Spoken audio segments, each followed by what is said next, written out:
Morning all of you. आम्ही इयत्ता 8वीच्या विद्यार्थिनी आहोत. आमच्या शाळेचे नाव जिल्हा परिषद उच्च प्राथमिक शाळा बोरगाव बुद्रुक आहे. आज आम्ही ट्रॅफिक सायन्स हा चार्ट बनवलेला आहे. ह्या चार्ट बनवण्याचा आमचा हेतू असा आहे की आपण ट्रॅफिक सायन्स याचे रूल कधीच पाळत नाही.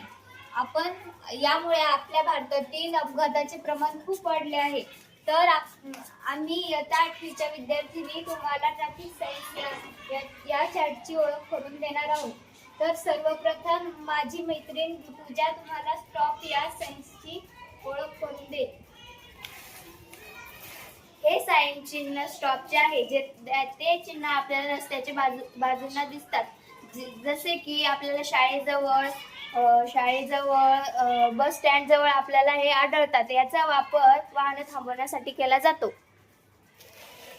आता माझी मैत्रीण पूजा तुम्हाला स्पीड ब्रेकर या साइनची ओळख करून देईल. हे चिन्ह स्पीड ब्रेकरचे आहे कारण की हे शाळेजवळ, कॉलेजजवळ, दवाखान्याजवळ राहते, कारण की शाळेजवळ आणि कॉलेजजवळ अपघात होऊ नये म्हणून. आता माझी मैत्रीण वेदिका तुम्हाला नो एंट्री या सायन्सची ओळख करून देईल. हे साइन नो एंट्रीचे आहे. शाळा, मंदिर, गर्दीची ठिकाणी ते लावले असते कारण तिथे जाण्याला मनाई असते. आता माझी मैत्रीण सृष्टी तुम्हाला हॉर्न प्रोव्हाइड आणि right hand curve and left hand curve या 3 सायन्सची ओळख करून देईल.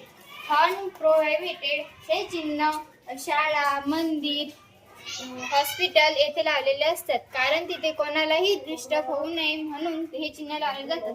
इथे तुम्हाला हॉर्न वाजवण्याला सक्त मनाई असते.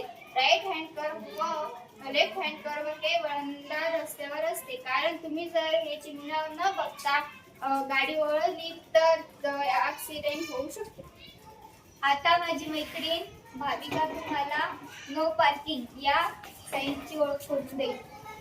हे साइन नो पार्किंगचे आहे. जसे न्यायालय, कार्यालय, शाळा, दवाखाना अशा ठिकाणी वापरले जाते. त्या ठिकाणी लोक गाड्या लावतात. गाड्या लावल्यामुळे जास्त गर्दी होते म्हणून या साइनचा वापर तिथे केला जातो. आता माझी कृतिका आता कृतिका तुम्हाला narrow bridge and zebra crossing या 2 साइनचा ओळख करून देईल. हे चिन्ह नॅरो ब्रिजचे आहे कारण की पुढे अरुंद पूल असतो. तुम्ही वाहने सावकाश चालवले नाही तर येथे अपघात होण्याची शक्यता असते.